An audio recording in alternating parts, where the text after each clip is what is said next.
las cargas se van a quedar en él. Si las cargas que se van a repeler se encuentran con algo que se a lo mejor no le van a dar. Yo mismo. Alba. Más.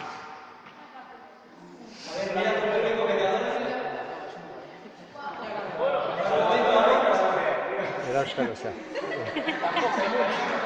Tampoco mucho. Voy un poquito más, Alba, suave. Ahí debajo está Alba. Entonces fijaros, Alba no está notando ningún calabrazo. Quita ya la mano, sí. ¿A que no has tenido calabrazo? Está cargado eléctricamente. Ahora a Alba le damos a elegir dos opciones. Que alguien te toque y te descargue un pequeño calambre o saltas o cero descarga. Pero no saltes. Fijaos en el pelo de Alba en el momento que toque el suelo. Toca el suelo despacito. Salta. ¿Ves que el pelo ya ha vuelto a su lugar? Porque ¿qué ha pasado con la carga eléctrica? Ha pasado hacia... Pues un aplauso para Alba.